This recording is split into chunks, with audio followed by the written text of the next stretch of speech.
Good afternoon, everyone. Can everybody hear me? Yes. Hi. My name is Raymond Sherry.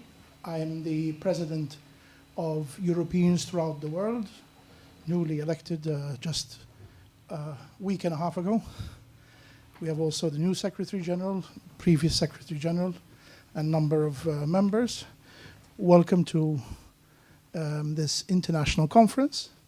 And we'll start with a video clip from the President of Parliament, Roberta Metsola, who sent a message to us. Unfortunately, the sound is not that good, but we cannot do otherwise, so we try to keep silence to hear her message.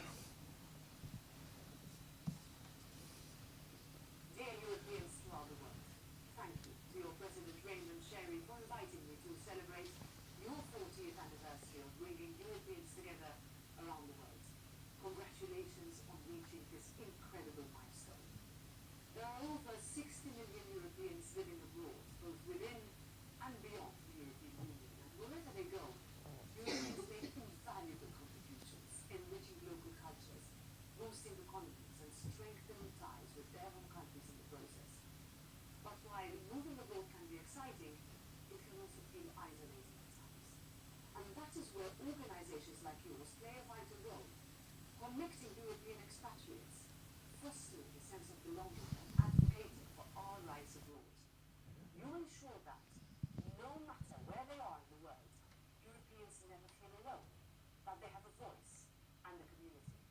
The European Parliament is by your side.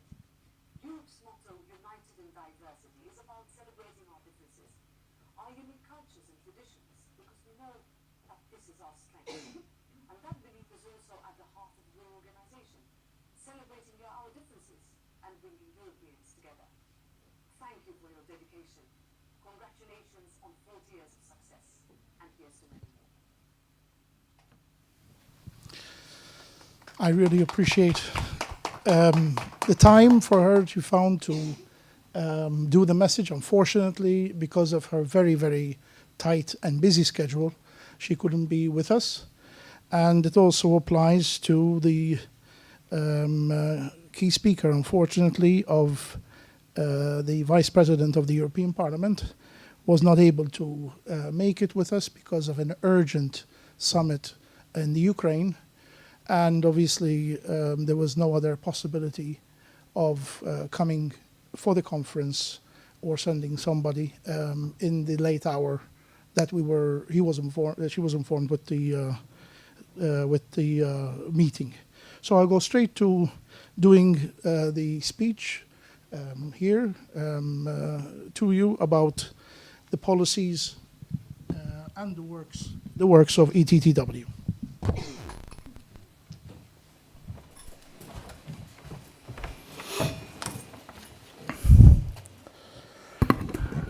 Former President Laborgine and Secretary Ian Steen, fellow ETTW board members, dear ETTW members, organizations and experts, Your Excellencies, members of the Diplomatic Corps, distinguished guests, ladies and gentlemen.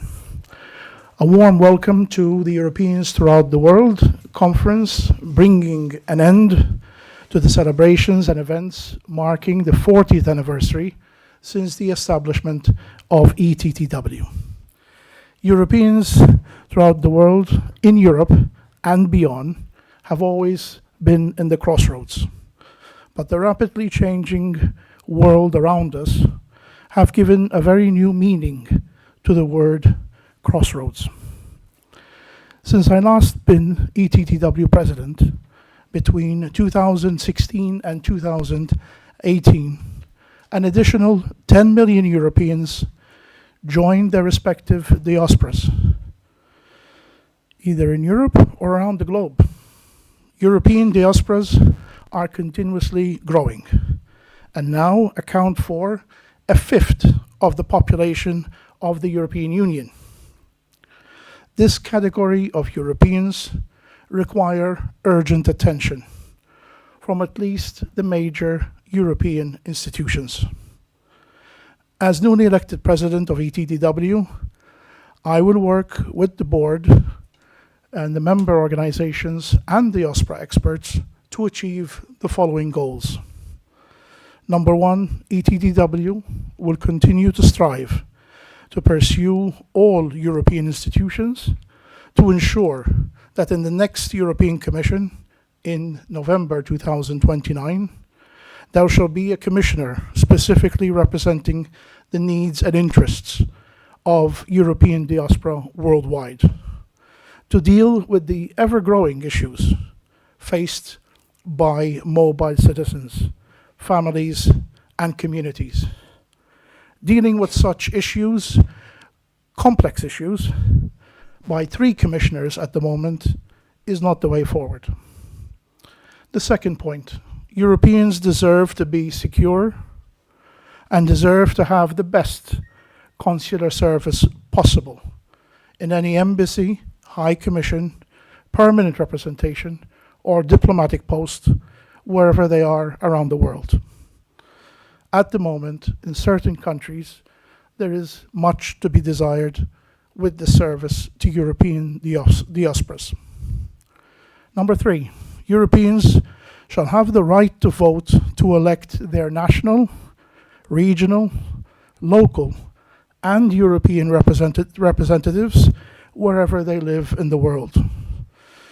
This might be debatable and an exception in the 10 European countries where their citizens abroad outnumber their citizens in their home country. And these are Andorra, Cyprus, Greece, Italy, Ireland, Liechtenstein, my own country, Malta, Monaco, Poland, and San Marino. In other words, there are more citizens living abroad than living in the domestic country. And for them to decide what happens in the country, it is extremely difficult to swallow by some peoples. But anyway, that's debatable and it can be debated. Number 4, have a complete access to learn and teach the mother languages to the youth and children alike, and ensure that future generation Europeans can not only be equipped with an essential tool of their country identity, but also inspire the 480 million persons of European descent and heritage to preserve and transmit their European identity and values. Finally, Europe in the global context, and as a European Parliament President, Roberta Metsola has just told us, and I quote, Europeans make an invaluable contribution to the countries they live in. And in order for this contribution to continue and be sustained, Europe must further recognize the importance of its diaspora, act and implement bold new measures. European countries shall consider, if they have not already implemented, firstly, European countries should elect members of their respective parliament members from among the diaspora, with a consultative and voting role and power. Second of all, a diaspora department or minister for diaspora in each European country, wherever there is not as yet, shall be appointed to defend, protect, and ensure that diaspora rights and obligations are secure. Finally, a welcome back home office in each region, at least in every country, shall be established to welcome back diaspora migrants, return migrants, and remigration. A whole range of services should be offered at these centers to facilitate the lives and well-being of our diasporas. These and other measures found in our ETTW policy paper, which you have in your packs, can ensure Europe's adequate outreach and security for its citizens worldwide. In turn, European diasporas will not only feel confident and part of their home continent, but continue to be a beacon of hope to the troubled and turbulent world by spreading Europe's core values of democracy, freedom, and rule of law amongst humanity. European diasporas are also feeling the pressures more than ever before to hindering their ways of lives, and because they are Europeans. So constant non-European foreign government and interference in regional and national elections, hacking of IT systems of governments and companies, fake news, and IT misuse affect diaspora on a daily basis. Respective European national cyber and intelligence agencies must invest more in counteracting these threats to our diaspora citizens, companies, communities, and individuals. The Russian invasion of Ukraine, the attack on the State of Israel, and the subsequent inhumane treatment of Palestinians in Gaza, and the 120 ongoing conflicts worldwide, and this is according to the ICR and the Geneva Academy, all affect diaspora directly or indirectly. Finally, I invite you to wholeheartedly participate and contribute to the debate with your ideas at this conference. ETTW treasures your input and ideas. Ultimately, would like to thank the Press Club, Brussels, and all my conference team for making this event possible. May God bless Europe and its people worldwide. Thank you.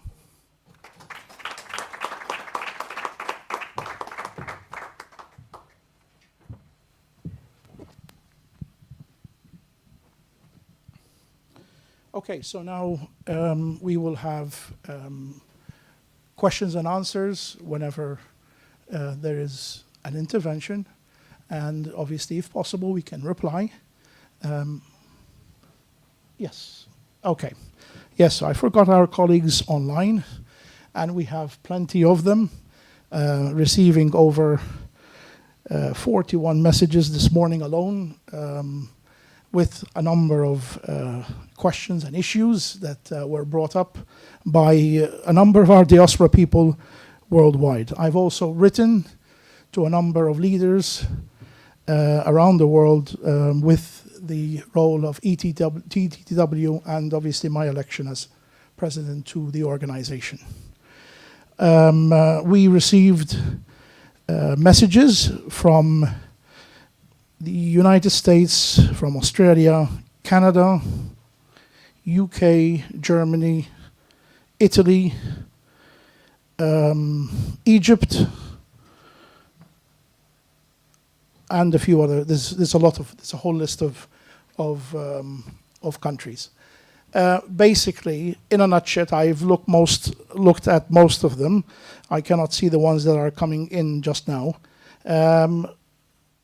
They're asking the question, obviously, what ETTW can do for them as citizens living outside of Europe. Obviously, that is our business. We cater for European citizens and also persons of European descent outside European borders.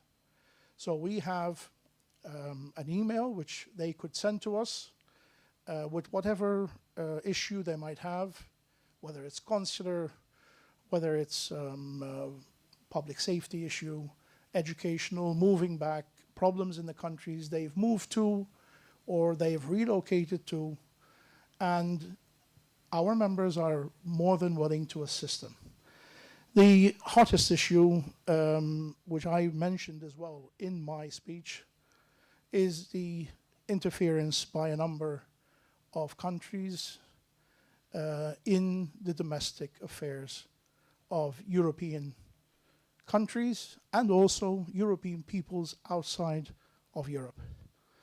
And it is a real danger. Unfortunately, many communities are being confronted by having situations whereby their local elections, their local politicians are also being affected by these countries. Most of the countries mentioned in the emails that we've received, they mention Iran, they mentioned Russia, they mentioned China, North Korea, mainly those four countries who unfortunately are spending money to influence and alter situations in in certain countries and in certain communities, which we should not take lightly. Okay, so basically this was an overall concern showed by these members. Now I go to the panel to see if there are any comments on my speech, on the speech of President Metsola, or on the comments we've had here from the online service.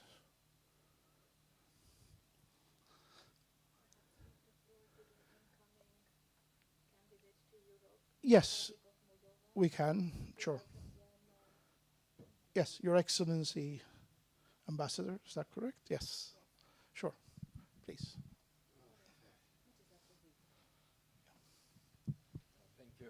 I wasn't ready to say a formal speech, but yes, of course, Republic of Moldova as a candidate country to the European Union, but not is facing one of the biggest problem of our country is of course the migration, and we account almost 1/3 of our population is migrated in different countries, but mainly in the European Union. And we have now the phenomenon of well-structured diaspora in different countries, members of European Union, not only, for example, in Kingdom of Belgium, we have almost 15,000 Moldovans, citizens of Moldova living here. And yes, they faced also all kinds of problems of accommodation, of finding their, how to say, some of them are already almost completely accommodated, received citizenship, and we can treat them as citizens of Belgium with full access to all human rights, to all services. Then we have part of the citizens that have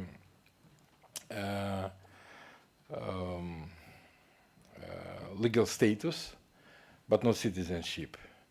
They also have specific problems regarding their relations with institutions, but also with their home country. Especially when they want to keep their cultural unity, their identity unity, when they are coming back and forth to the country, when they want to issue some the legal rights in both country, in resident country and in homeland country. And third part of migrants that are, we call them forced labor. They are seeking for the job, for temporary jobs, and sometimes they are fully engaged in the legal status in the resident countries, sometimes not. And this is, of course, legal problems by the relations with both countries. But actually, I'm not ready to say how the new legal act of migration is working, what are the results of that. But nevertheless, what I wanted to say in my short intervention, that this is one of my great priorities, ambassador to the Kingdom of Belgium and Grand Duchy of Luxembourg. This is one of the priority of Ministry of Foreign Affairs of Republic of Moldova. We have the concept for these priorities, and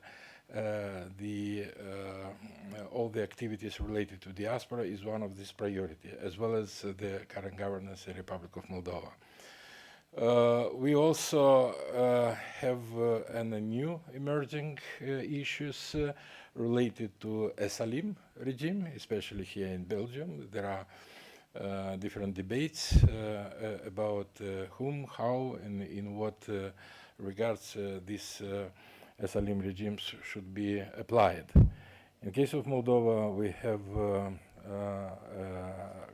a number of persons who is applying here, but not have, let's say, sufficient rationales to do this, because the Republic of Moldova is considering to be a safe country with full applying of democratic regime, and but this is the main number of the people who is applying for asylum in Belgium from Republic of Moldova is a specific minority. It's a Roma minority, and they applying it for exclusively for their personal reasons, especially in winter time, and that is create part of discussions how to deal with this. For example, the Belgian government is concerning that this. Reached out for chats, but nobody's answering. So. Okay. And well, I think the problem of the we are facing the times are so fast, the dynamics of new challenges. From the one hand, enlargement, EU enlargement, NATO enlargement. From the other hand, this new situation regarding the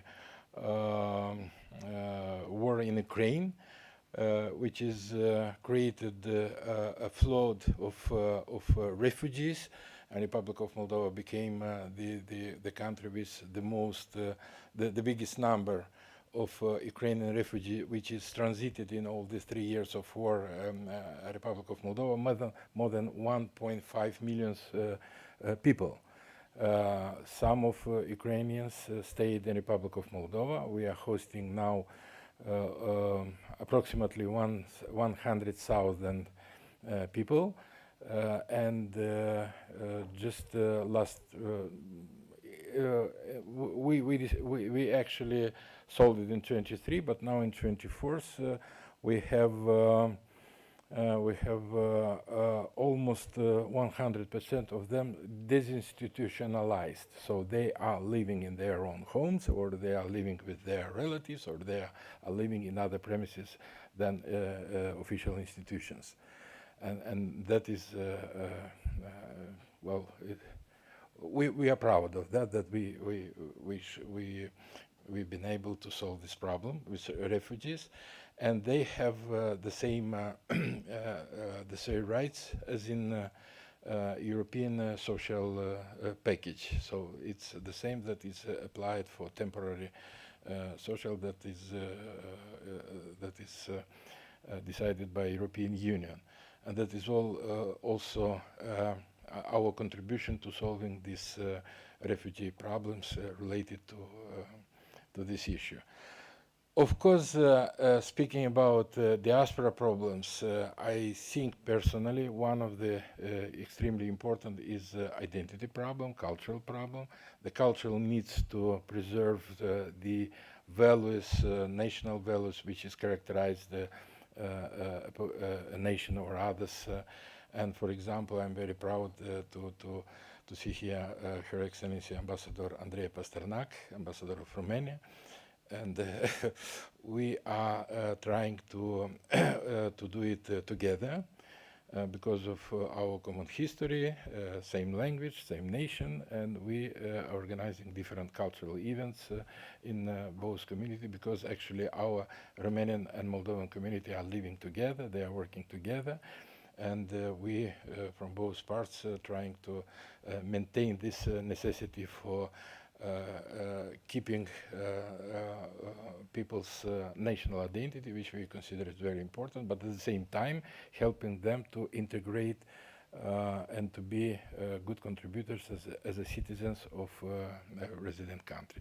So thank you. It's just several problems that I wasn't ready to give you a structured presentation with problems and solutions. And thank you for your attention. Thank you. Thank you for your contribution, Your Excellency.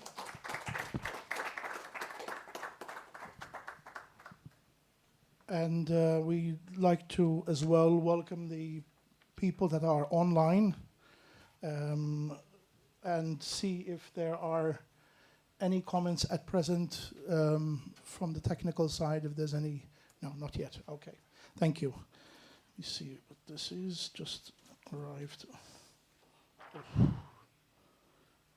Okay, this is a message of congratulations from the Holy Father Leo the 14th. Pope Leo the 14th have sent ETTW his blessings to all its members and families of the Europeans throughout the world. So it's just arrived now.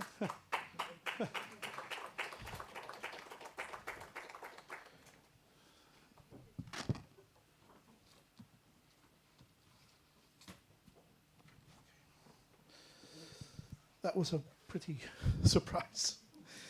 Okay, so let's see if there are any questions and answers at the moment. I don't think that the speaker has arrived from Justice, DG Justice. Yeah. No, this is one of these days where some of the things that could go bad will go bad. That doesn't mean to stop everything. The question is that Marie-Hélène Boulanger, who is next on the program, and who should address an important question, her secretariat, how do you say it, might be screwed up. So she is now speaking until 2:30, and then she will be here. I, in the meantime, talked to the secretariat of the press club, and they are doing what they can to make sure that now we can have a coffee break. I hope that will be good for Yes. you. Normally we would have had the coffee, sort of on the side, but now actually Laurent tells me that the coffee will be ready in a few minutes. Few minutes. Okay? Thank you very much for that, Steen. Again, one of the unfortunate things that can happen as well.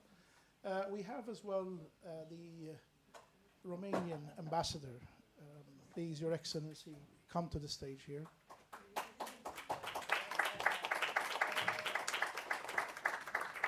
I know Romania is one of the major countries in Europe who has a sizable diaspora. Yes, please.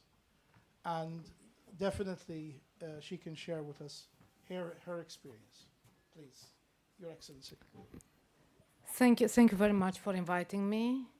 I am very pleased and I am very thankful for this invitation.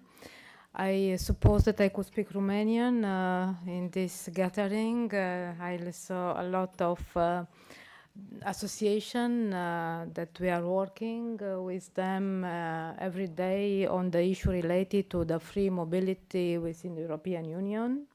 A very important terminology, because we fight for this long time. The issues related to group of what we are calling diaspora nationals living abroad, Romanian living abroad in Belgium, it's an ocean of projects and theories, but I considering that it's very important in the frame of European Union to find solutions to work together for European projects. The relation of the homeland with diaspora, with groups who left the countries in different periods, having different reasons, it's a very complicated issue, and it's part of the development of humanities. There are countries who are built up on migration. They had a kind of policies who's applying to the relation with the homeland countries. But I think that within the European Union we could see different phenomena who are applying not only to Eastern European countries.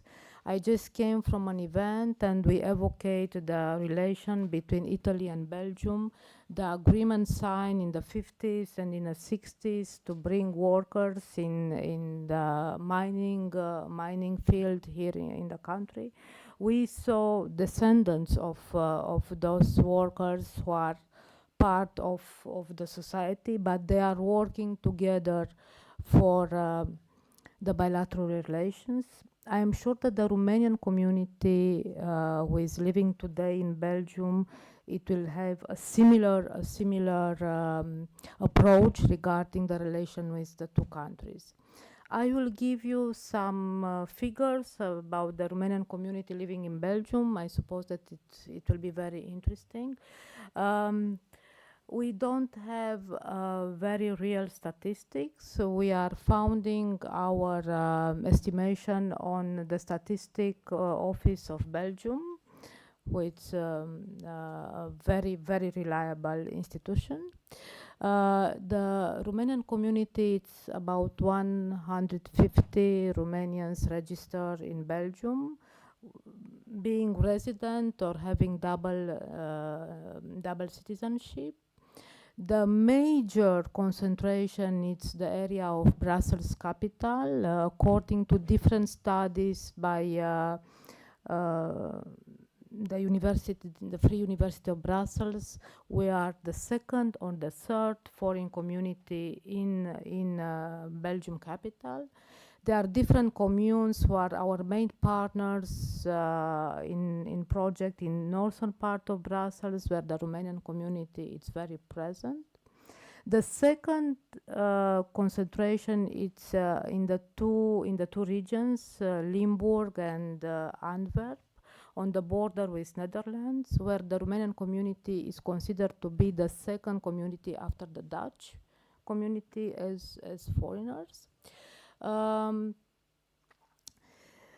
lot of policies who are related to this presence, mostly with the regional government and the regional authorities, but also with the federal government. We are sharing the community with Republic of Moldova, as my friend and colleague Ambassador Ciubotara mentioned, because they are carrying double citizenship, a part of the common heritage, language, traditions. And also we are sharing this community with some Ukrainians who are also carrying double citizenship.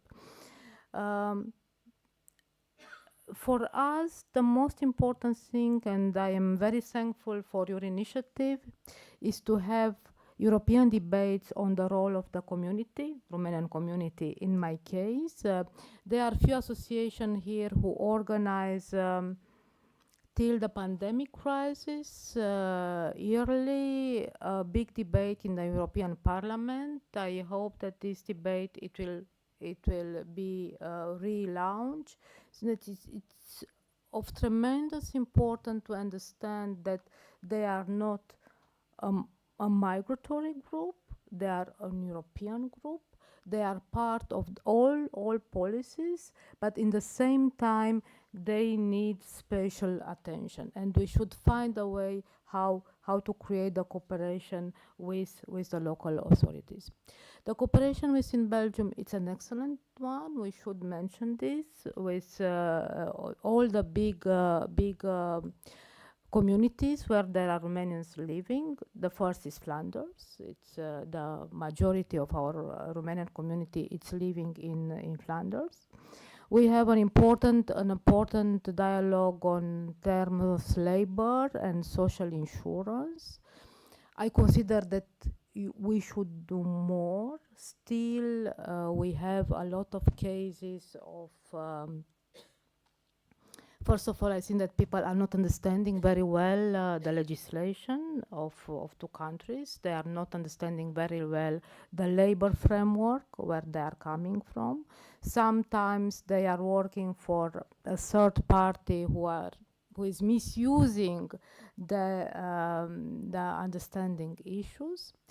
But in the same time, we have a very good cooperation in terms of Romanian association, culture, spiritual presence, religious presence. I am coming from an event was dedicated to the spiritual presence, and we should mention that despite the convention, the Romanian spiritual presence in Belgium, it's well integrated and welcome.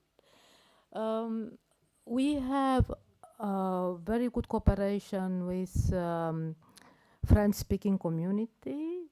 Here we have also a bilateral agreement to support the Romanian language classes in almost 20 schools in the area of Brussels capital and Federation Wallonie-Bruxelles.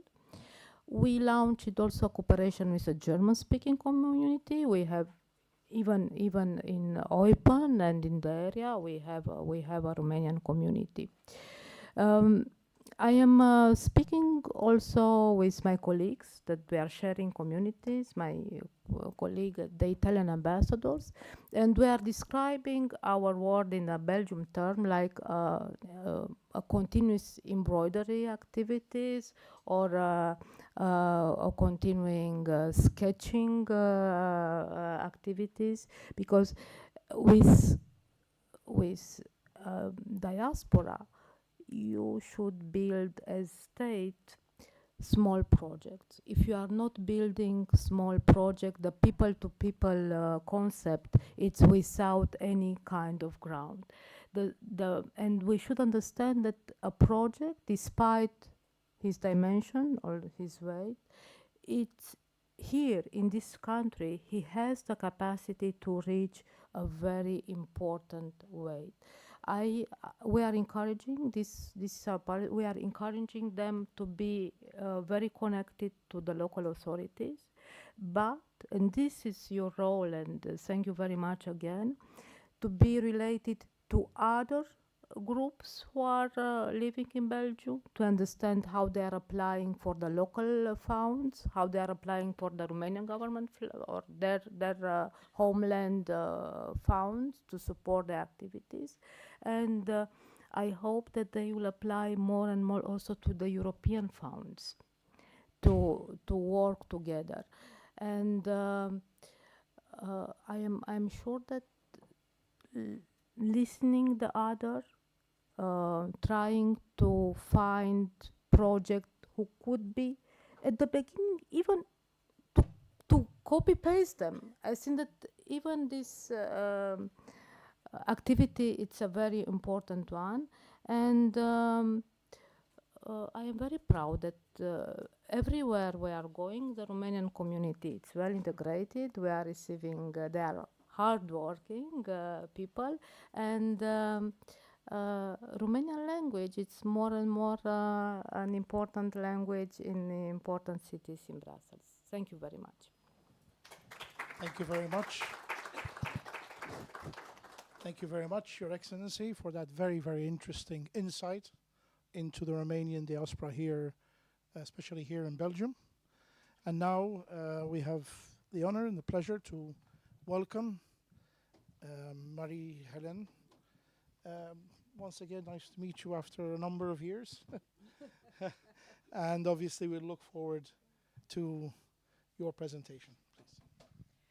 Good afternoon. Sorry for being late. So I was chairing another meeting and that was a bit challenging, and then there was a bit hiccup. I would like to focus on 2 points, basically, to remind you a bit what it is EU citizenship and how it impacts your discussion. And then second, to give you few insights from our post-election report, which has been issued last week. So first of all, EU citizenship. What is it about and why is it important? Obviously, this is very key for EU citizens. According to the Court of Justice, this is a fundamental status of EU citizens. And basically, it gives you different rights, including the right to move to other member states, to settle there, to live there, to study there. Also the right to get consular protection where your country is not represented abroad. So you are in a third country, you are in need, you look for support, you can use the EU umbrella if your own country is not represented. And last, and that's the focus for today for me, electoral rights. So the treaties and EU law give rights to mobile EU citizens, so for instance to Romanian citizens living in Belgium, for instance, to vote for municipal election under the same condition as Belgian people, but also to stand as candidate. This is also very important for election to the European Parliament.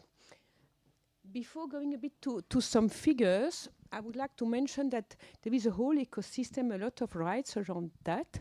And there is one thing which is very important from recent development. There has been a court case rather recently regarding the possibility to join a political party. It was not an issue for all member states, but it is something where the Court of Justice made very clear that this is also part of this right of mobile EU citizens, having the possibility to join in the country of residence political parties. And this is very important, obviously, because if you want to exercise your rights and if you want to have a protective ecosystem, joining a political party is obviously part of this ecosystem.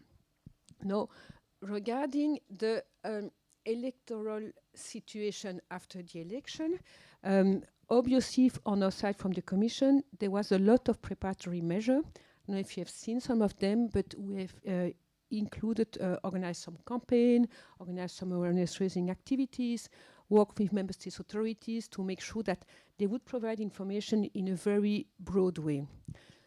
Just to mention in this context that during the last mandate of the Commission has proposed to revamp, I would say, recast the directive governing the voting rights of the mobile EU citizens.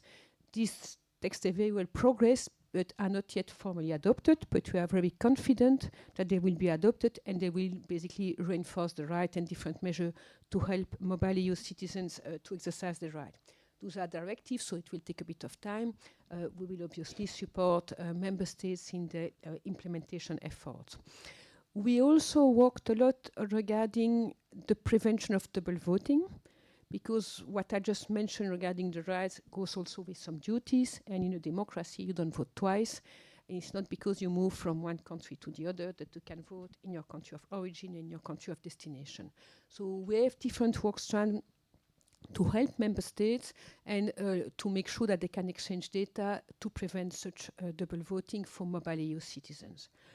Before the election, we have also issued a comprehensive recommendation to support election, free and fair election, based on the assumption that the EU democracy is really the DNA and elections should follow the highest standard. And this recommendation also contains a specific message for mobile EU citizens. Now, if we come back to what happened, first of all, this is a big community, the mobile EU citizens in Europe. It's around 14 million. So I think I can compare with a country like the Netherlands.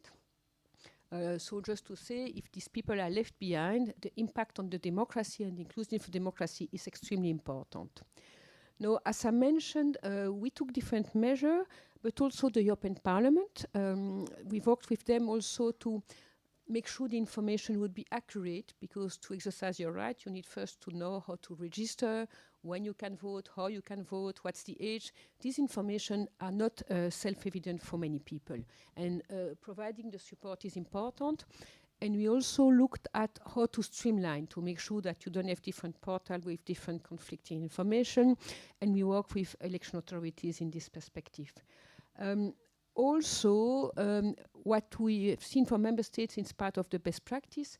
Some member states had a targeted information campaign with individualized letters, maybe based on a template, but using different languages, which is also an important way to reach out to citizens. I see someone saying yes, so I'm happy it worked. Others have distributed some communication material, can be on website, but can be also on leaflet to really give better information. So that's something which is definitely a positive development. Now, obviously, with new technological development, with artificial intelligence and so forth, this kind of thing should become much easier. So we are confident that this information in the language of the people, this is something which, using tools, citizens yourself or the authorities providing the translation should improve over time. I mentioned there was a big campaign to encourage people to use their vote, and it was otherwise others will decide for you, which had been coordinated by the European Parliament. You might have seen it. It was a campaign which I found rather touching, which was there to foster. And there was a targeted campaign that we conducted with the European Parliament for mobile EU citizens, and the cumulative reach was about 24 million, which is a good reach for such a campaign. So that's something we did. No, all this effort, but still we are not yet there. So while the general turnout was good for the mobile EU citizens, it remains lower than nationals. So we would like really to do more, because obviously the mobile EU citizens normally have benefited from EU rights, so they should be aware of the importance of election to the European Parliament, but we need to do more, because to understand why people do not vote, there might be many reasons, but one thing that we cannot accept is that because people do not have sufficient access to their right. The rest, people sometimes they chose their culture, their tradition. No, what I can say about data is obviously data collection is always a challenge. So there can be some variation, but for what we have as data, we see that the registration of mobile EU citizens goes from less than 1% in one member state to almost 25% of the population, or more than 20 in other member states. This is positive. Now, keep in mind that registration does not mean that you effectively vote. It's still registration. So in some country, when you register, it becomes mandatory because you have registered, but in other countries, you can register, but still if you don't vote. And these figures are extremely difficult to get. Just to mention that, for instance, in Luxembourg, and we have specific regime for Luxembourg in the acquis, the proportion of mobile EU citizens registered to vote was around 17% for 24, which is the highest number recorded in Luxembourg. And what we have seen is that these figures have constantly increased over the year since 94, where it was about 7%. So you see a big increase. So we'll continue to obviously look at this best practice. Why is it that in some countries, is it because there is an important size of the community? I think you mentioned this community and this role. This is also very important when we look at the best practice, sometimes community champions. So there are many, many ways, and we look at all the tools. We also saw that we had 135 mobile EU citizens who exercised their right to stand as candidate. This is something which is consistent with previous election. For background, in 2019, we had 168. And just to mention that the one elected, it remains a limited number. So to conclude and leave it here, this is something, democracy, we need always to promote it and nurture it. The rights of the mobile EU citizens to take part in the political life in the country of residence for municipal election and for election to the European Parliament, it's something which is part of the essence of our European democracy, and it's something you can count on the strong commitment of the Commission to pursue the work. So thank you very much for giving me the opportunity, and again, apologies for arriving late. Thank you very much. Thank you very much for this very, very interesting presentation. Again, nice to see you after quite some time. It generates a lot of interest and questions. I have many questions in my mind, but I'm going to first go to the audience to ask, to see if you have any questions. Yes, sir. Can you please say your name? There's no microphone over here. That's okay. We could hear you. We could hear you perfectly. Microphone is here. Microphone. Journalist. I'm also vice president of Press Club. I'm president of the Foreign Correspondents Association. Welcome. I'm talking mostly as someone who lives in a small town just outside of Brussels, 23,000, I'd say around. Okay. So we have 45% non-Belgians, and many Belgians, like myself, have a different origin. We try to register people at the tram stop. This is for local elections, and it's really, really difficult. You know, people look at you strangely, thinking you're trying to sell things. I think we managed to register another 100 people out of an electorate of a potential electorate 14,000. But it's the system. It's beyond us. I mean, I also helped out with what's it called? Vote in Brussels. You know, standing outside the Metro Tone, Schumann, and people look at you. You know, why are you doing this? You can have the QR code. All this to say is that it's beyond us. It's beyond the member state as well. And then the question, obvious question, is infringement. When? You know, why?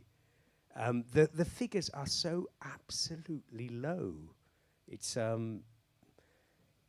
after we did all this effort in my little town Tervuren, we had 20% registration of non-Belgians. In Belgium, you have communes with 4% registration. I think for Brussels, it's about 18%. This is a failure after, you know, we've had a court case in, was it 2002 for Belgium, to force them, no, sorry, 1997, to force them to grant the right to vote in local elections. And they came up with something later with the registration system, where you have a paper document that's incredible. You have, I've been trying to register people now on the online system. It's gone offline. So this is for the 2030 elections. So for me, Belgium is one of these cases, and there are many other countries as well, where it's a clear case of infringement, unwillingness. And it's not the Flemish, it's not the French speakers, it's all of the local sort of types of democracy, especially in small communes where you have 30, 40, 50% of the population, or even in Brussels. So my question is, to get back to a question, sorry, this is a bit too long. When will there be infringements on this rather than reports which suggest, you know, there should be further steps to democratize? Thanks. Thank you for your question. Any more questions for now? Okay. No, what I wanted to do to reply to your question, which is a very direct one, and I will not reply directly as you would like, but just to say that the purpose of this recast of the directive on the voting rights of the mobile EU citizens was also to improve all these elements. And also that's something we look forward for the adoption from this text.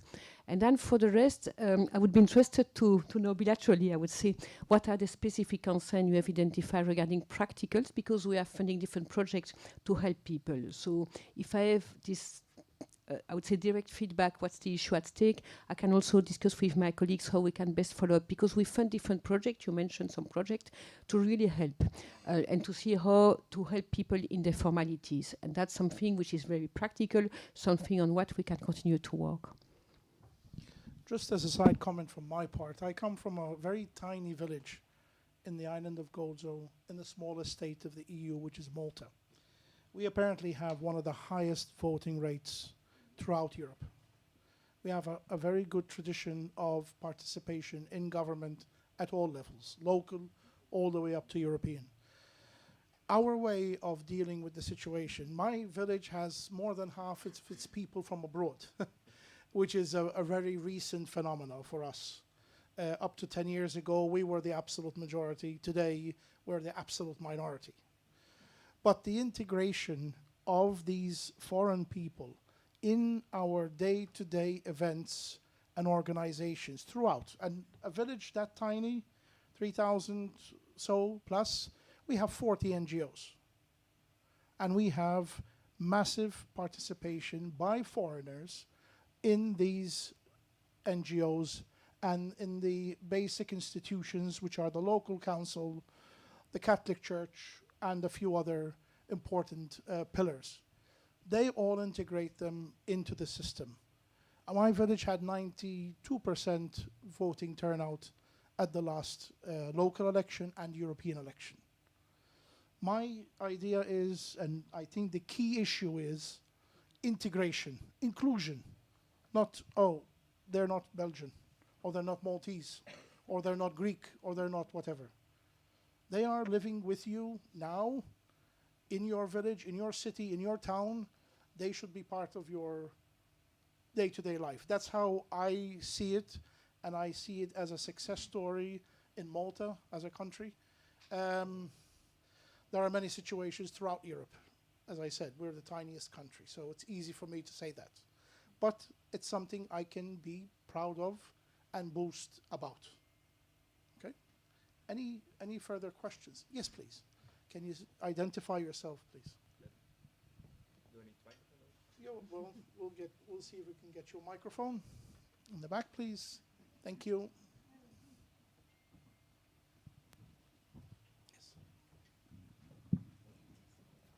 Yes, hello. Nice to see everyone. My name is Dmitry, and I'm from Ukraine. And I have also a question regarding the diaspora here in Europe. Recently, our Minister of National Unity was here talking about prolonging our temporary protection, and it was quite successful. And my question, was there any consideration of maybe framework of how to maybe allow Ukrainians to vote in European election, and maybe some frameworks of how Ukrainian people can maybe vote for Ukrainian government in the nearest future, or was there any consideration on that topic? That's my question. Thank you. Please. Yeah, I cannot speak about the opportunity. I can just remind the framework. So the general framework comes from a treaty. So this is based on EU citizenship. When you are national from an EU member states, you become, I would say, an EU citizen, and you get these automatic rights. So I would say it's in the prospect, because obviously there is this accession process, but that comes really from our, I would say, constitutional framework. Yeah. Now, this being said, obviously some member states can do, this is within the margin, give rights. And I know that some member states give right after some years of residence, but that's beyond the EU law, it's a national choice. Yes, exactly. Just to give again an example from my country, after 10 years living in our country, Malta, you could apply for citizenship on the basis of your recent ties with the country.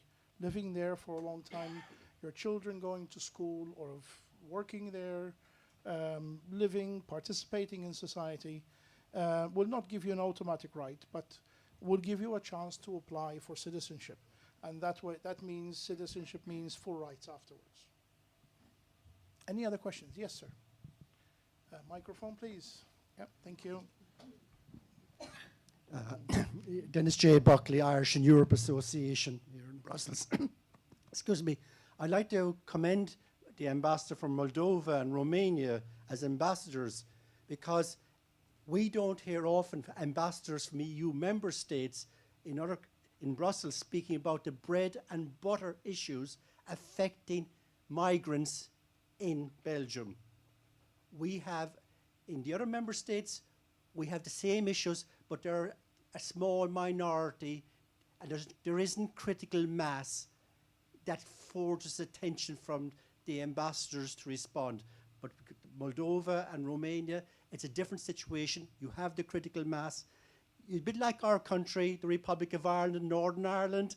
We grant citizenship rights to Northern Ireland for us a history. It's a similar, very interesting parallels. I had a meeting, we had our own, the Irish at the moment are having a global diaspora consultation ongoing at the moment. And I was with our Irish minister here in Brussels last week. And I raised certain issues, but the Irish were more concerned about the decline of the Irish in the European institutions. There is a knock-on effect because there's less participation in cultural groups, sporting groups. And we have survived in Brussels all down through the years through integration, working together with other community groups to make events viable. When I first started promoting integration events in Brussels, we had the thing called the King Bodwin Foundation, the Expats Fund. It was the most practical fund that was, and lots of projects started up from this. And one of them was that funded a project was the Dacia Toastmasters Club. That month there was a direct funding to support the promotion of languages as a means of integration with the Dacia, Romanian and English. There were other clubs formed as well. But there's been no replacement of this fund. And I have an issue that really there should be a cultural fund direct from the European institutions directly into Brussels, the capital of Europe, because there's a gap and it should be funding made easy like the King Bodwin expat funds. If they got 100,000 euros directly to administer this funding, it would make a big difference. I also met last week David Lesera. He's the mayor of Watermal Beaufort. He's the lead candidate for the Minister President of the Capital Region. And one of the concerns he has is how to harness the talents of the people in Brussels. He's not harnessing all the energies. There's not synergies working together. And one of the issues we identified was we noticed the decline in population, how we lose so many people retiring from the institutions. They have to leave Brussels if they have to get the installation allowance within 3 years. And one of the proposals we made that this could be extended up to 5 to 10 years on a diminishing scale, because that would retain a lot of people we need to volunteer to help out and support the national diasporas. The other point I made to him was, I made 3 points, and the other one point was, of course, Brussels Capital Region, only Belgians can vote in these elections.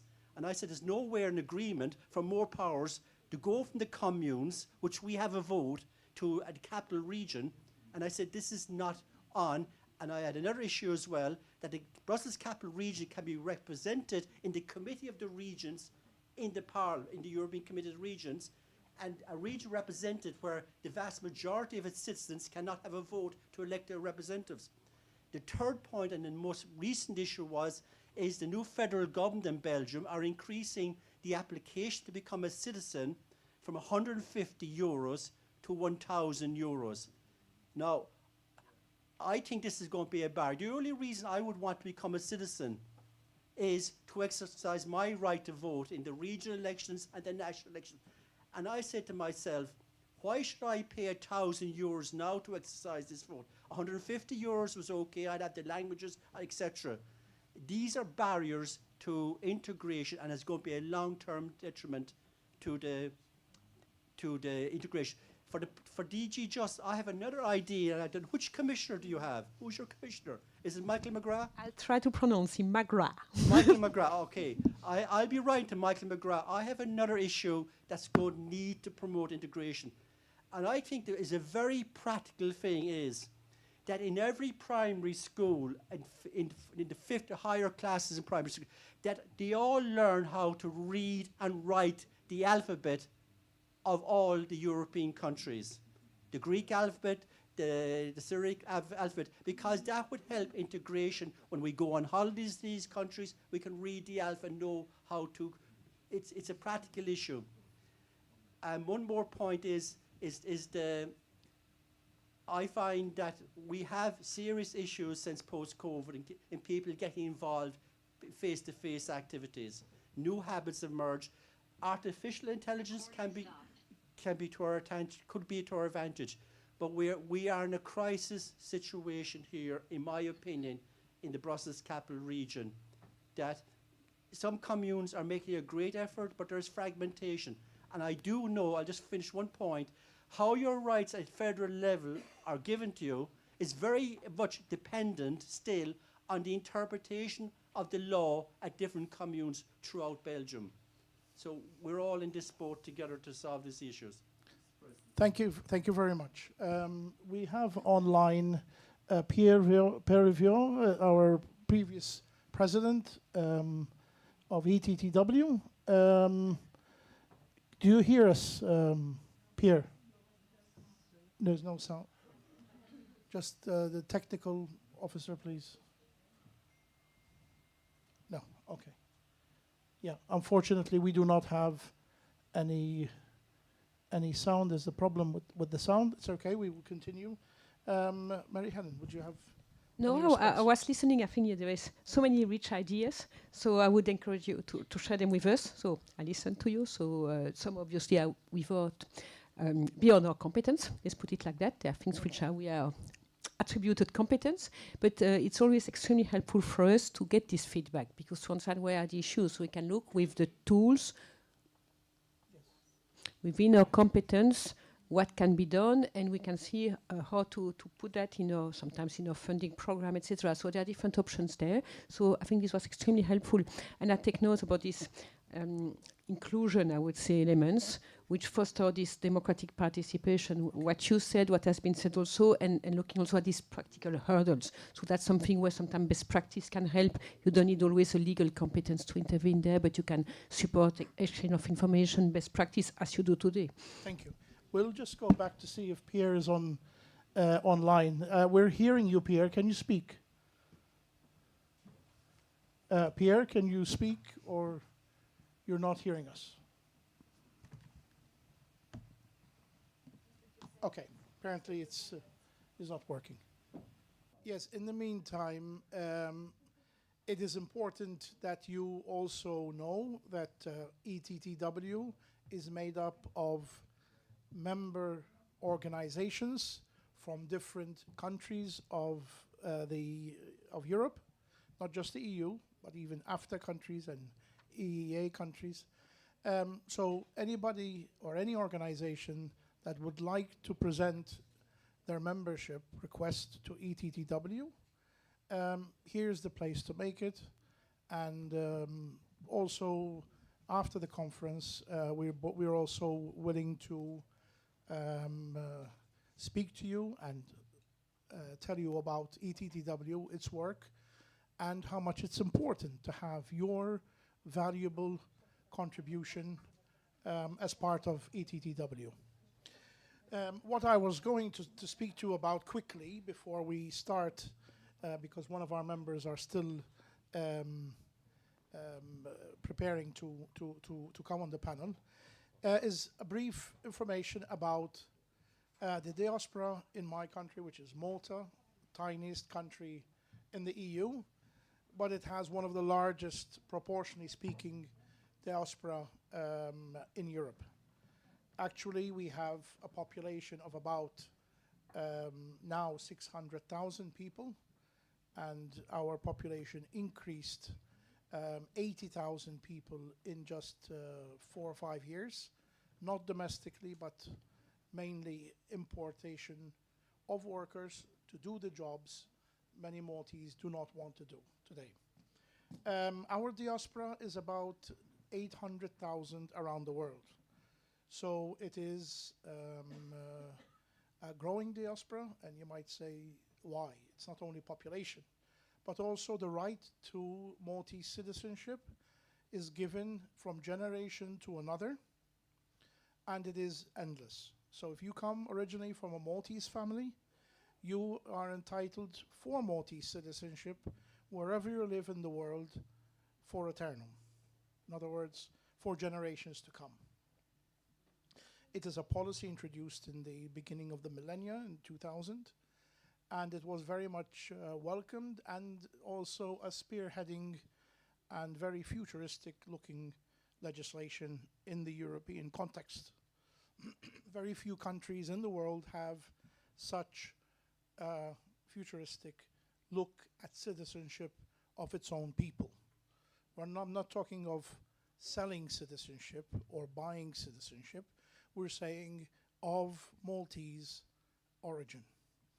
Now, the diaspora is mainly spread in 5-6 major countries, but it is found in all 179 countries and territories around the world.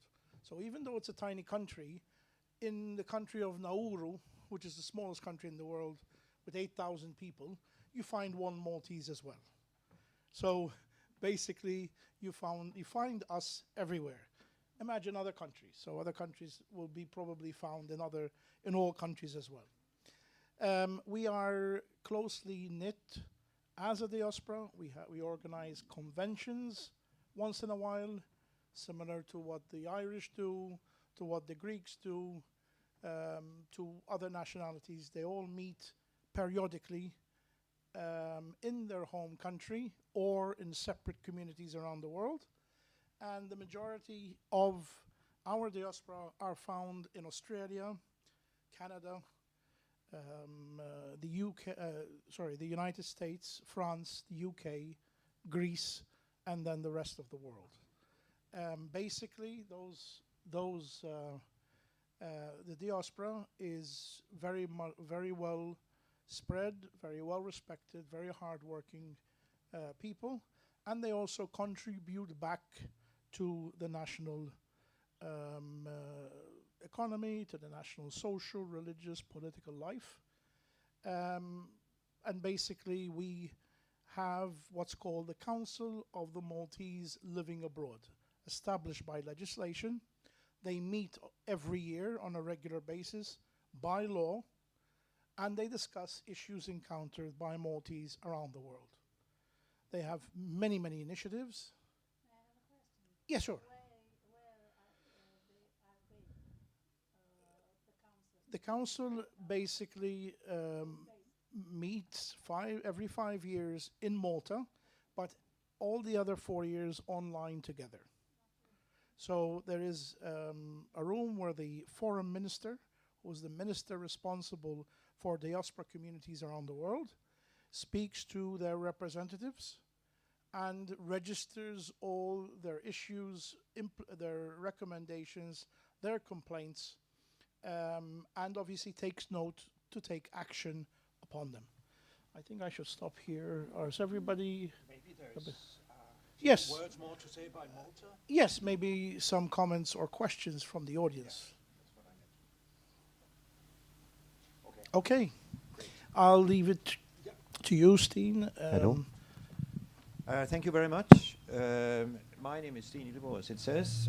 I am still, until the 15th of June, the Secretary General of ETTW. But it's with great pleasure that I now will try to moderate this debate, where we have representatives of diaspora associations around this table, and also here we have Ilko, who is joining us from New York, and we have Cecilia, who is joining us from Stockholm.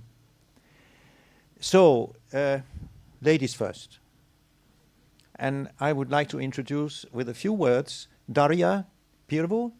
She's from Rombel, and that is, as I'm sure you know, Romanians in Belgium. And in Rombel, Daria is the head of EU mobility and strategic partnership, and she deals with transnational communities all over Europe. Is that correct? Thank you, among others.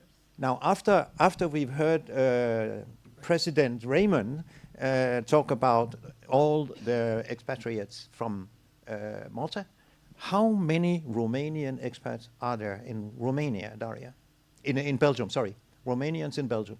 Well, hello to everyone. I'm so pleased to see a lot of Romanians from Belgium here with us today. I wish to greet you all.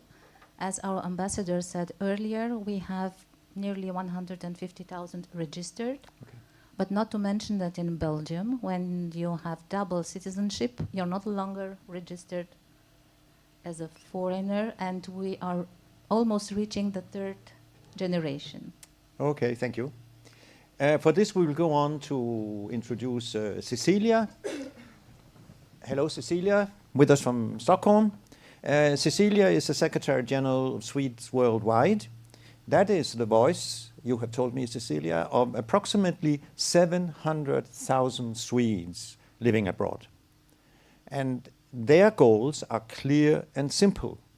Cecilia tells me that it is to make it easier for Swedes to study, work and live abroad, and that is becoming more and more important, to return home again. So it is this double function, and I will just briefly introduce the others. Here at the table we also have Dejan Valentincic. He's a lawyer, a former state secretary in the Slovenian government, responsible for Slovenes abroad. Apart from that, he has worked with Diaspora affairs as a researcher and as an NGO volunteer. Currently, he is the president of the Slovenian Conference of the World Slovenian Congress and head of the Research Institute of the American Slovenian Education Foundation. Is that correct? That's correct. Okay. So, Dejan, also to you, how many Slovenian expats in the whole world? Well, thank you, Steen. So Slovenia is a small country of 2 million people, and we estimate to have at least 500,000 people abroad. But of course, these communities vary a lot. So we have fifth, even sixth generation of Slovenians in the United States, who, of course, are not very connected to Slovenia anymore, but still have some sense of belonging. And of course, on the other hand, we have many new expatriates, which we call them today Ryanair generation. So people who can travel easily home all the time, who are connected to their family on a daily basis. So of course, as a government or an NGO, of course, it's very difficult to make one story of all these micro situations. Thank you. And lastly, we have the one who is the furthest away, and that's Eelco K. Eelco K is with us online from New York. He is the president of Stichting Nederlanders Buiten Nederland. Sorry for the accent, Eelco. This is the foundation for Dutch people living outside Holland. That's correct, right? Eelco has a background in international law and political science. He has done cross-border works, for instance, for the United Nations, and right now he works for the World Wildlife Fund. One of the really impressive results of SNBN is its work for the Dutch diaspora in assuring, and they have assured that, the voting rights for the Dutch abroad. This is something that's on the agenda of many of our associations, and it has succeeded in Holland. These associations represented here today are all members of the board of ETTW, where they represent expatriates from their respective countries. And they are not alone, because, as I think Marie-Hélène from TT just said or mentioned, there are actually now 60 million expats living in the world, European expats, of course. This debate will start now. We will give each of the 4 participants 5 to 7 minutes to present, and that was what was asked, the main current issues of what is most important right now for their expat members. And towards the end then, when this has all been done and you have had answers to all your questions, we will try to ask our 4 participants here to do their presentations as to what would be the best prioritization for Europeans throughout the world. So I think after this introduction, unless you have something to add, no? We will start, Daria, with you. Could you please give us your 7 minutes? Yes, thank you. I think that nowadays it is so important to tackling the misinformation towards European diaspora. not only nationals, country, and their community who are under threat and undermined the importance of the united European Union. It's not a secret, obviously, for no one. We have seen this in the last couple of years in big countries as France, as Germany, lately in Romania, Poland, the Republic of Moldova will have the elections the 29th of September. And let's just call it as it is. Russia is a threat in this. Coming from the Eastern European bloc behind the Iron Curtain, I just wish to remind you to don't misunderstand the freedom of speech and the freedom of vote with aggressive manipulations, as we saw lately. So in Europe, it is estimated that about 80% of this information influence is coming from Russia. And we have to do a lot of efforts here in Europe, and I think that we can have a leading role among our communities. Because I never saw such a turnover from pro-European voters who became anti-European voters. And we can't say that we didn't see it, actually. It didn't came in the morning. So it was a long manipulation, misinformation that was just run under our eyes.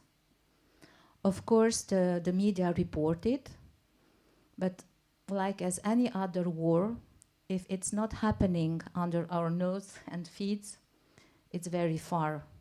Yet it is so close. I'm coming from Romania, southern Transylvania, 10 kilometers away from NATO's largest base in Eastern Europe at Cincu. So every summer when we go home with my children, we are seeing the convoys passing and exercising.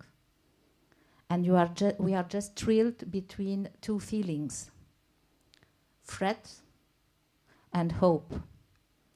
And I never thought that as my grandparents lived that after the Second World War, I, in 2025, will experience that again. So, yes, Russia became #1 information aggressor in the world, and we are still talking politically correct in Europe. Perhaps our grassroots organization can have a say in this. But as you know, mostly of the organization are not funded. We at Rombel, we are 100% volunteering, and we are answering the questions of our community 7 days in a week and around the clock, because even though we are working very close with our embassy, very urgent things are happening. And when the people are reaching for the help, we have to answer. So I just brought with me the 2 guidelines of the Romanians living in Belgium. And unfortunately, we don't have guidelines yet to combat misinformation and fake news. And to support my sayings, I will again recall you the last elections in Romania, where we thought that this aggressive interference of Russia was not obvious, but yet in the last time several secret services in Europe warned against it. So what is Europe doing against our leaders? At their rank, because there is a gap between the policy takers and we. So we are here a hidden value, actually, a sleeping hidden value. And we would like to work more closely with our policymakers. And secondly, just think what is the level perceived of the insecurity of the voters? Because not all the manipulation are looking real as they are. And some of them are using real facts, but take out of their context, distort, and with a lot of emotional charge. Just please tell me one country in Europe who hasn't yet faced that. I don't know if I reach my time, but we are here, and we, as diaspora, we can play, I say it again, a very important role. And at Rombel, we applied last April to the SERV Foundation of the European Commission under the Citizens' Equality, Rights and Values program, aimed at promoting the citizens' engagement and the participation in democratic and civic life of the Union. We are hearing it a lot on television, on radio, on speeches, but what does it mean, really? So are we working together close enough among us? European organization, with Ireland, with Belgium, with Sweden, with Netherlands, with France. So who are we today? What are we doing exactly to answer to our neighbors, to our parents, to our friends, or to our children who have other political opinions, other anti-European political decision, especially now when youth can have the chance to vote by 16. They can drive in some countries with 16 years, they can have sex, but they are so afraid to vote. Thank you.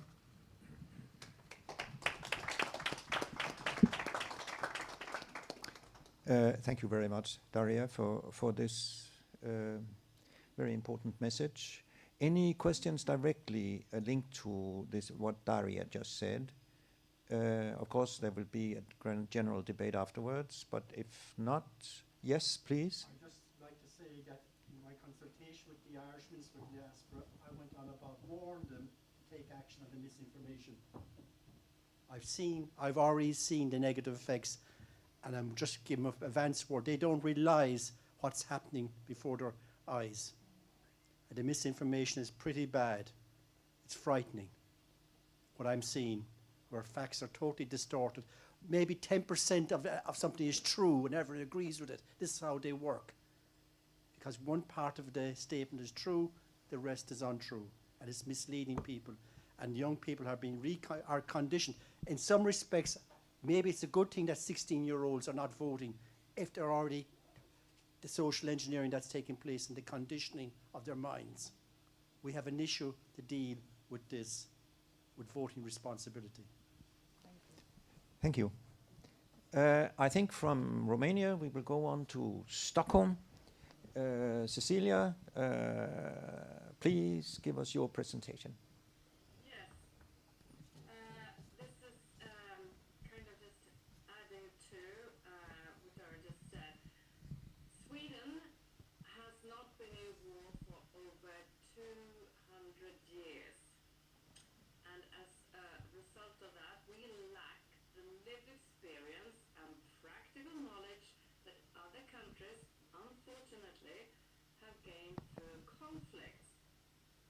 But with an ongoing war in Europe and rapidly shifting global security landscape, serious questions are now being raised among Swedes living in Sweden and Swedes living abroad, especially those with dual or multiple citizenships.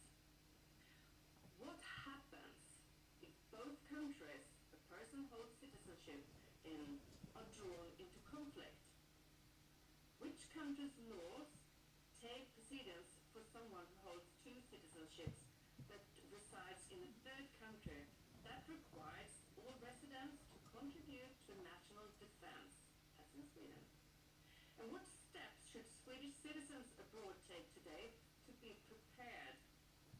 security situation raises rapidly. And these questions, obviously, does not only concern Swedes, they are highly relevant to people of many, or I would say all nationalities. And before Russia's full-scale invasion of Ukraine and the war, and the military build-up along the Finnish border, our neighbor, such scenarios felt very distant to many in the Swedish diaspora. But today, they are both real and urgent. And this is precisely why we need organizations such as ETTW and organizations as Swedes Worldwide and the rest of you to play an important role, because we must remain informed, proactive and prepared so that we can support our friends, families and people we do not know but still need to be taken care of, no matter where they live. So, do you want me to continue what Swedes Worldwide what we do, Steen, or should we just finish right there? No, go on, please. What are the consequences of this for Swedes Worldwide? I do not quite hear you. What are the consequences of the general remarks you just made, very well, for Swedes Worldwide? How does that influence your priorities? We have, next week we're going to have a huge event, Expatriates Parliament, where we have the Crown Princess holding the opening speech, we have the ministers, we have managers and head of many all different kind of ministries, where we will address various questions. And one of the questions, which is brand new, we have had this event for 20 years. This is the first time we actually talk about what will happen if there's a war or a sudden crisis. So the first time we address this. So what we do, we have invited head of the ministries to talk about it, and we will do that exactly in a week. And we will also follow up by talking to the responsible minister for this matter. So for us it's super important that we always try to be top of mind when it comes to different questions that impact the living of Swedes living abroad. So that's our main reason. So we say that we are the voice of Swedes living abroad. That's us.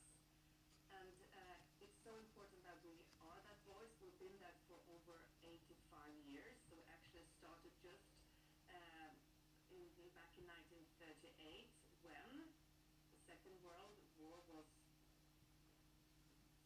not started, but it was Underway. something was happening in Europe, and that's when the organization started. So by that said, it's super important that we stay on top when it comes to topics that really concerns and have a big impact on people's life. And as said, we haven't been in war for 200 years. We don't know how it is to be in a war. Thank you very much, Cecilia, from there. Any immediate questions from the panel or from you down there? No? Okay, we will return to this in a more general debate later. So I will just pass on the floor to Dejan to hear what the Slovenes have to say about this. Thank you, Steen. So, of course, Daria and Cecilia have both opened very burning issues about our external threats. Me, on the other hand, I would like to focus on more internal issue, but still one that it is very important, and also I would say it is maybe even a threat to European cohesion, and that's the question of brain drain. Of course, this is a big issue for many European countries, but not for all of them. I would say that for some, even the most important contemporary diaspora issue. Because a simple truth is that people are countries' greatest assets. And if a country loses its most talented, most educated, most motivated individuals, it doesn't only lose numbers, it loses its future. Of course, I here completely agree with what our former President Pierre has mentioned, that people living in diaspora are not automatically lost for the kin state. They can be a big asset. But of course, still, this is to some extent. If everyone leaves the country, then there is no country left. So about brain drain. Of course, when we talk about immigration from the demographic standpoint, is of course any immigration is equally problematic for a country. But from the perspective of public investment, how much a society has invested into an individual's education and how much added value it's expected from him to return to the society, the more educated a person is, the bigger is the loss. But of course, this question is somehow specific because it doesn't affect all countries. So what is a loss for some countries, it is a gain for the other countries. Just last week, I was in Skopje, North Macedonia, where the MCHAMs of Western Balkans organized a regional conference, inviting me to speak about how to adjust business to environmental, social, and government requirements of the EU. And their main question was, so we need a lot of adoption reforms regarding environmental, anti-corruption. They said, but at the same time, the biggest problem for us, brain drain, we don't have people to employ anymore. This is not addressed by the EU at all. And of course, we know why this is so, because the interests of the member states are so different. But for these Western countries that I mentioned, of course, this is a huge question. In the last 20 years, more than 50% of their university-educated people have left the country. So more than half of them live abroad today. And it's not just Western Balkans. We know that also many EU member states, for Latvia, it is estimated that around 1/4 of population left since 2004. Of course, huge immigration from Romania, Poland, Bulgaria, Croatia, etc. But also southern European countries like Italy, Greece, Spain. So if ETTW has two main roles. On one hand, the advocacy of mobile Europeans in front of the European institutions, and on the other hand, the exchange of good practices. I would say that in the context of brain drain, especially the second one is very important, because if we said that we cannot expect too much from the EU, at the same time, national governments, national NGOs can do a lot. Brain drain can be transformed into brain circulation. We know good practices on this, but of course it's good to communicate, to exchange good practices. Let me give you an advice. So I was talking about other countries, not about Slovenia, my own country. So we are also facing a big brain drain. Between 2012 and 2018, every year between 8,000 and 10,000 people left, which is more than half of a newborn generation. Or to put it in other words, every year more people left than there is the whole number of members of the Slovenian army.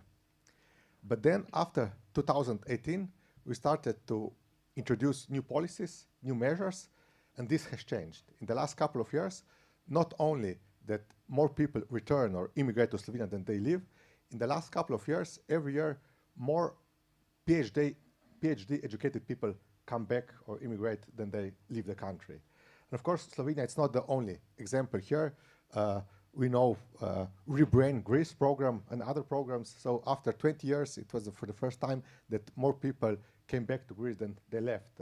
Also, Ireland, Portugal managed to switch this trend. But of course, some solutions can be general, some need to be adjusted, but it's always good to hear what do others do. I firmly believe that when we talk about brain drain and brain circulation, this is a topic that needs to be addressed in a holistic approach, so that policymakers, NGOs, academia, and private sector all step together. So we have to make it a corporate case.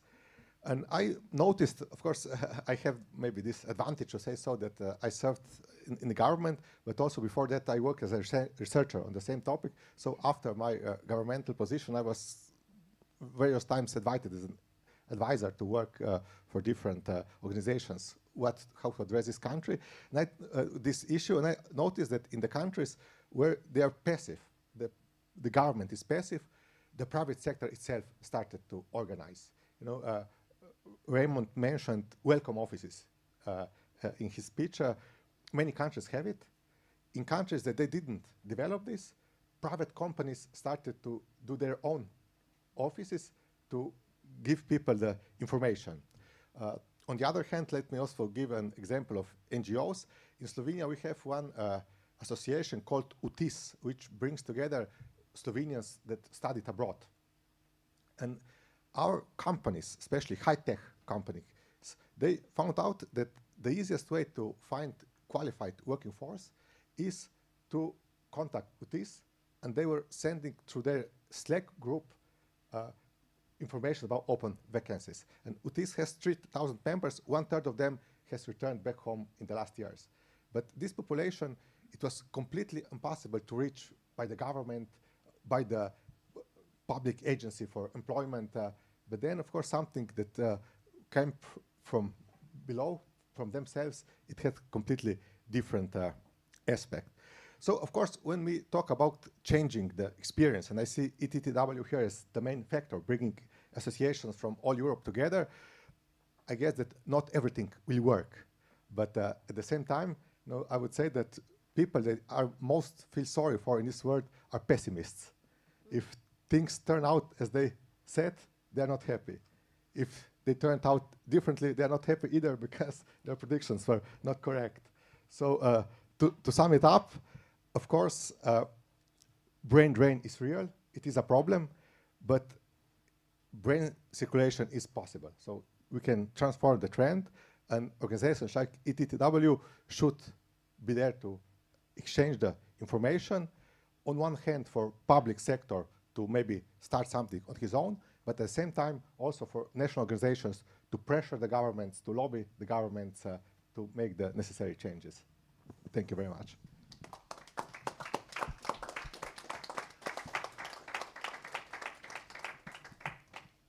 Thank you very much, Dejan. Any immediate questions? Yes, please. The mic is on its way. Yes, my name is Anca Socaciuman, and I come from Cluj-Napoca. You know Cluj-Napoca? No. So I will tell you, it's the Silicon Valley for the East Europa, Transylvania. Yes. So it's very interesting your proposal, but you need also to think in another way. How to bring brain in Slovenia or in Cluj or in Romania. It's what our schools do. You need to have the proposal for the study, okay? And in my city is a lot of multinational. So you need to also bring people to your country, not only to leave it, go in another countries. You understand this? How you do this? Dan, please. And I think, sorry, another problem is diploma. I have problems also here because the diploma is not the same in Romania, is not the same in Belgium, and it's not the same in Slovenia. So if you don't have the same chance, because I don't have the same chance, and a lot of Romanian people, we don't have the same chance here. I am fighting for the courses for administration with VDAB, and it's a lot of work and a lot of explaining and a lot of saying and a lot of say. And they say, but your study in Romania is not the same like in Belgium. And I say, what the fuck? Direct. Yeah, sorry, but this is an offense because I finish a good school in Romania, and they say, your school is not good. So this is very frustrating, and for this I say direct. And it's a lot of problems. We have also 5 and 20 points difference between the Belgium citizen and the Romanian citizens. I have 20 dossiers in 8 years of living in Belgium, and this is waste of time, nervous, waste of money. If I ask funds, the funds, they don't give you funds because you are Romanian, because I make a chance because first I was in Italy, so I present me like in an Italian. I do an experiment. Like an Italian, it was other chance, and like Romanian was other chance. I'm sorry for that, but this is must change. Thank you very much. Thank you very much. Diane, a short comment on that answer? Okay, yes, thank you very much for this comment. Of course, I completely agree with you. So to start in theoretical basis, of course, when we talk about brain drain, this is very territorial concept. People leaving one country, going to another one. Whereas when talking about brain circulation, this is not necessarily territorial. So it's not just people coming back, but it's also inviting maybe descendants of traditional diaspora, inviting educated foreigners, etc. So I mostly focused on this new people who are going out, but to give you a practical example, I work as a university teacher, and half of my students in Slovenia are Indian. So we started to bring brain to Slovenia by studying. I could also mention different programs from the descendants of diaspora, but I don't want to be too long. Maybe just last an interesting comment about university diplomas. I'm completely aware of this problem, and to show it how it's even more complicated. You know, right now we have negotiations between Slovenian and Italian government because we have Italian minority in Slovenia and Slovenian minority in Italy, and they both have schools in their own languages. So we have Italian schools in Slovenia and Slovenian schools in Italy. It's international treaty. But of course, if these people want to master their language to teach in this school, they go to study, you know, from Italy to Slovenia or other ways. And when they come back, they cannot get employed in the country because they don't recognize the diploma in the other countries. So these are two neighboring countries. You know, people live 3 minutes away, but it's a problem. So we can imagine that it's even bigger problem the European level. Yeah. Okay. Thanks. Thanks, Diane. Yes, but I must say that our Minister of Education, that is Daniel David, also from Babes-Bolyai University, he proposed other way of, so the diploma in Romania will have A, B or C, and it will be in all Europe. For in this point, we need to do a law that it will be administrative and commercial in all European countries. So a law that will be in all the countries the same law. This is the goal for the future, I think. I think this is the goal for the future. And also for the citizens, it will be, I think, in the future, European citizens. So it will be not this difference between the countries. Thank you. Thank you very much. There is another question just behind you, briefly to Hello, Dejan. my name is Angelo. I want to ask you, how did you made the things to people from which one they have been gone from Slovenia to come back in Slovenia? Well, how did you make this? Because most of people, they're going out. They don't want to stay there. How did you make this? Thank you. Well, you know, countries, of course, try with different measures, but my experience is that in many cases, it's even more effective than these big programs, you know, to help people bureaucratically. So these welcome offices are very efficient because, you know, when people live for 2-3 years, it's much more difficult than one back home would imagine to resolve tax issues, how to enroll children into kindergarten. So we did this, provide information, and then government did a cooperation with NGOs to offer them different programs to come back as a researchers, maybe to start a career, or for the descendants of diaspora to have practice for 10 weeks, and then most of them stayed different programs. So maybe I could, during the break, I can be more specific. Okay. Thanks, Dejan, for that. Ilko, you're still here. Good. Ilko with us from New York, representing the Dutch abroad. Please, Ilko, you have the floor. Thank you very much. Thank you very much all. So my name is Ilko Kay, born and raised in the Netherlands. We've also naturalized the US citizens, and I have dual nationality, and frankly I'm quite ashamed for my second country what is going on, not only in LA but also in the rest of the world. Dejan, to your point, there might be some American brain drain coming toward Europe. I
especially the heat of the campaign is in the 72 hours prior to election day. That is when we already have voted. We are completely uninformed. People and parties change their position often quite radically based on recent polls, on discussions in those leading days. So we find this is second-hand citizenship voting. This is not to vote. It's not a right. So we are pleading for at least the test of a digital voting, not by abolishing the postal, but to vote so that people could choose a test for only the Dutch abroad. There's a huge skepticism in the Netherlands among lawmakers, even within the political party I'm a member of, like, oh, but that will be hacked. So distrust is so strong that they conveniently forget all the negatives I just mentioned about the current system. So, and we see that in France, Estonia, it is possible. And even if it might be hacked, let's say we're talking about 1% of the population that might be able to vote from abroad, if they all vote, which they don't. So it's a tiny percentage. Even if that would be completely hacked, we feel that that would not completely disturb the trust in the democratic process as a whole. So it is worth the risk of taking that test for that specific part of the population. And that is something I hope we all will go to from any European country, because, in my opinion, the postal service disenfranchises European diaspora.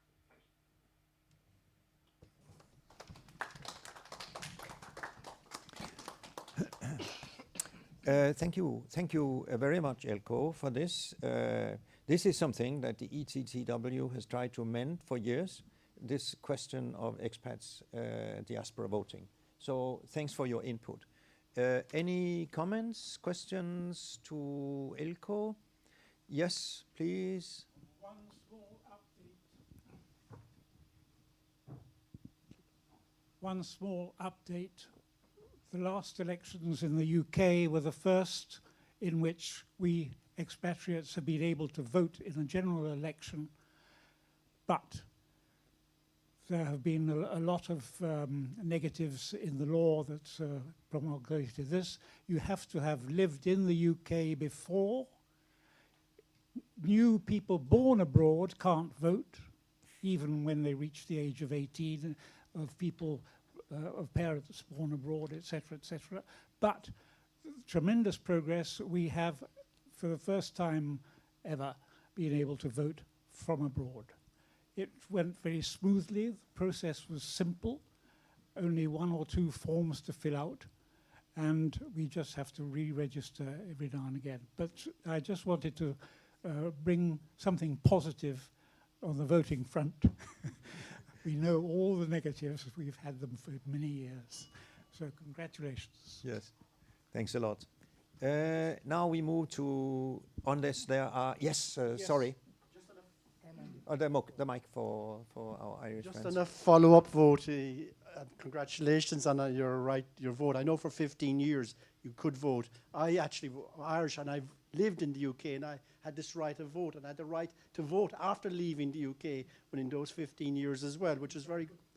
But the issue we have 70 million Irish diaspora, but we don't have so many Irish passports. And you may have heard there was going to be a referendum on giving Irish the right to abroad, Irishans abroad, to vote in the presidential elections. Now, to be honest with us, our association were the only diaspora association against this proposal. And the reason being, number one, the office of president is merely ceremonial. It was more so what we call Ivy House politics, Department of Foreign Affairs, to collect a database to suit their needs, to gather information. It wasn't direct interest in the interest of the diaspora. And the other thing is, if we did have a vote in this referendum to vote in the presidential election, we had no input how this person was nominated, or the bodies who nominate him. So it wasn't total democracy, but it was only tokenism. But I understand your point that we don't think we're going to get Irish citizens abroad to vote straight away. We want to do it on a phased basis, and we're saying is any Irish citizen who has lived or born in Ireland, in the Republic of Ireland, would only initially have a vote, and first we would work within the European Union, the EA. Why? Because these persons living abroad in these countries have no vote in the joint decision-making process of the European Union. We have no right to elect our representatives in the European Council, and we have no right in the Parliament. So I'm formulating a legal battle for next year, a legal basis to challenge me as a European Union citizen to exercise my rights as a EU citizen in the joint decision making. It has never been approached, but we have huge battles in Ireland. I admire how the Maltese issue is very interesting, because I had an interesting discussion about disproportionality, and you have proven, because there's an Austrian political scientist who I think has written a lot about this, and you're a prime example. We are not afraid of this voting exercise is very important to us. And I spoke with a political scientist last week, and I said, I have no vote in. Why don't the Belgians give you a vote? You should be getting a vote in Belgium, which is another issue. But and I would say this, which is ironic. Irish citizens who emigrated to the UK had more rights than Irish citizens in the European Union before UK left, because they had a right in the joint decision-making process. And if there's a referendum in Ireland in the morning on membership of the European Union, 250,000 Irish citizens will have no vote in that referendum. And it doesn't require a referendum, it requires an act of Dáil Éireann. The Constitution empowers our legislature to extend the vote. So this charade on the presidential vote having a referendum was to deviate from the Constitution and the National Parliament to not take responsibility. So there's lots of issues like this taking place. Yes. Thank you. Thank you very much. Any other questions before we go to the very last round here in the panel, which is that I would like to ask all the panel participants to prioritize 3 brief messages to the Europeans throughout the world for the near future. But before that, are there any other more comments also to Elkos? Yes, Raymond? Yes, I just wanted to make very, very brief comments from what I've heard, and I'm sure they try to be as brief as possible. First of all, the very lady concerned about diploma recognition. I have the proposal, which I've had when I was previously president of ETTW, that is establishing a system similar to the Commonwealth. That means all the members of the Commonwealth under the UK have a specifically stringent system of recognizing diplomas in all Commonwealth countries. And they are equally treated in an equal fashion and manner. So that is I see the way forward for the EU eventually to arrive at that point, to obviously dismantle these barriers and these discriminatory measures, because at the end of the day, they discriminate against people from different countries. Okay, that's one point. Secure digital voting is fundamental. And I say that even to my country, Malta, who at the moment, they fear the digital step, but that is the way forward in order for diasporas to be able to vote. Postal, old-fashioned way of voting is not the way forward. We have to have secure lines of digital voting. And that's something which ETTW has been advocating for many years, even previously when I was in the board. Another point is, in my speech, I specifically mentioned that respective European national cyber and intelligence agencies must invest more to prevent this interference, this foreign interference in every sector of our lives, not just in our diaspora communities, but even in every individual member state. There are people, there are organizations that are anti-Europe, they are anti-West. anti-European Union. And these have to be monitored. If they're doing anything illegal, they have to be stopped. They can do whatever they want to within the laws of the nation, but not illegal. Okay? They have to be stopped. Last point, multiple citizenship.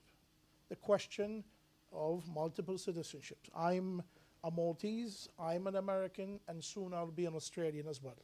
Because my wife is Australian, and both my kids and my wife have triple citizenship. It's not something new. In Malta, we have 12% of our population with multiple citizenship. But we have to act, we people that have multiple citizenship, as a bridge between the countries we represent. If I represent Europe because of Malta, and I am also a US citizen, and I'm Australian citizen, I have to act as a bridge between those countries, not to destroy one or the other, or one against the other. We have to be bridge builders between these countries, and that will reinforce, I think, the bond between these countries. I'll stop here for now to continue. Thank you. Thanks very much, Raymond. Elko, you have any things before we ask you for the 3 recommendations for the ETTW?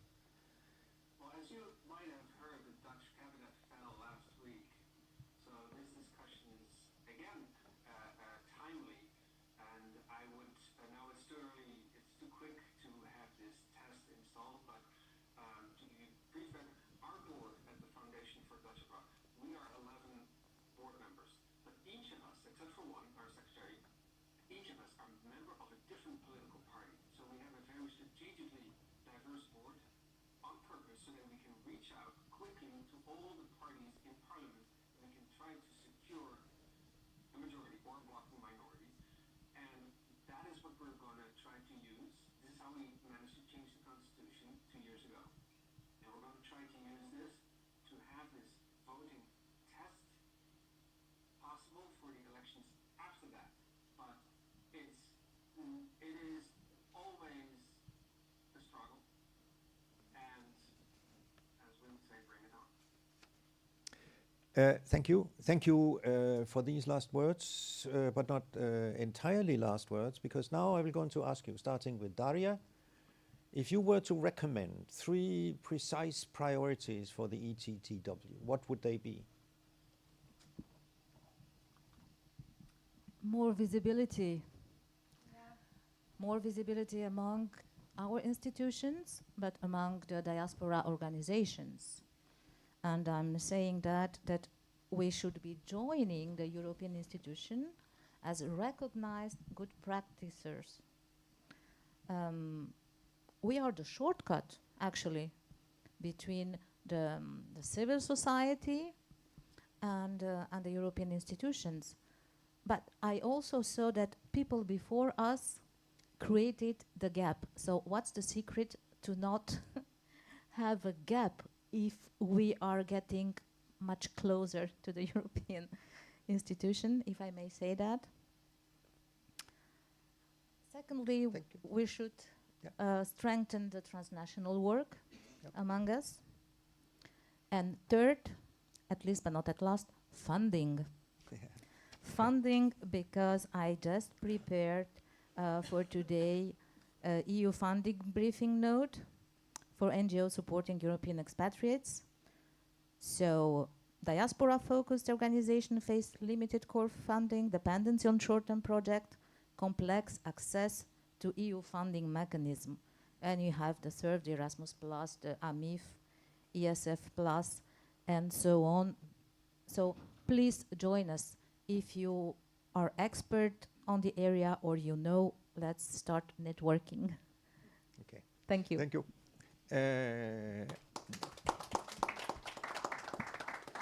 And Cecilia, 3 proposals? Yes.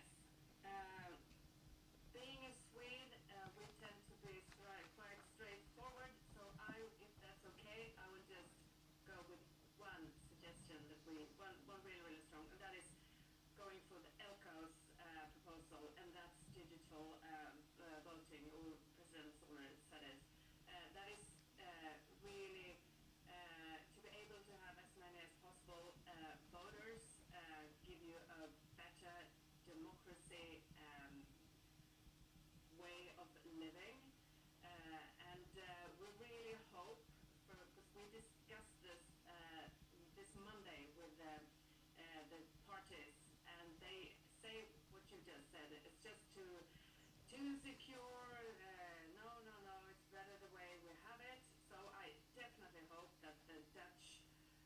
politicians are braver and bolder than the Swedish one in this matter. So if you are affirming that, I will say digital voting. Thank you. Dejan? Thank you. So, 3 brief recommendations. I hope to make it very brief. So, in the first part of my speech, I focused on exchanging of good practices. So, let me now also stress out the advocacy in front of the European institutions, which I think is very important. And of course, when talking about brain drain, things like that, I said it's difficult to expect EU to do much, but there are many other issues where this is more realistic. And let me just mention 2, I would say, newer trends, which were, became much more accurate with the COVID pandemic. The first one are digital nomads. So when traditionally we talk about digital nomads, what we had in mind, what we imagined was people lying on tropical beaches, sipping cocktail and working on their computer. With COVID, this changed. At the time I was state secretary, I remember we had to organize 3 charter return flights just from London in a couple of days. And 2-3 months later, when I was talking to these people, I asked them, so are you planning to go back to the United Kingdom? Many of them said, we don't have any place to return. They closed up the building, sold it, so now we have to work from wherever we want. The prices in Great Britain went so up, we cannot even afford renting. In Slovenia, you are threatening us with double taxation. We cannot be health insured here, etc. So this is the first thing. And the second trend, I would call them hybrids. So people who mostly maybe part of mixed marriages are interested in living a couple of weeks in one country, a couple of weeks in another, a month in other country. Again, you know, how to open a bank account, how to be health insured. These are very accurate questions, but I would say that here, all European countries are facing these challenges.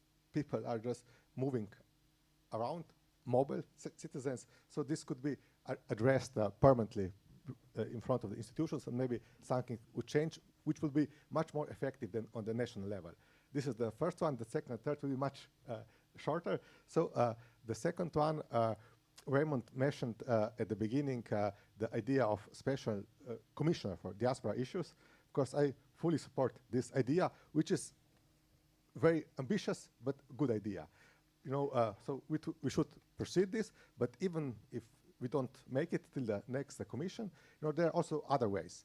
For example, in the European Parliament, there are so-called intergroups. You need to have members of parliament for at least 3 political groups, and they can form an intergroup addressing some question. And I follow more closely the national minority issues. They form, for the last couple of periods, intergroup, and they force the committees of the European Parliament, the Commission, to address this issue as well. Also maybe to have a permanent working group in the Commission, etc. So to try on different fronts, to say so. And last but not least, what also Daria has mentioned, of course, if we had strong internal structure, founding secretariat, it would be much easier. So of course, European, national, regional funds are always an option, but also if we address the right questions, also private sector, business, will see that we are doing in their benefit, and they might be interested in donating for our cause. Thank you very much. And thank you. And Ilko, 3 proposals. I would like to say one thing in a more general sense.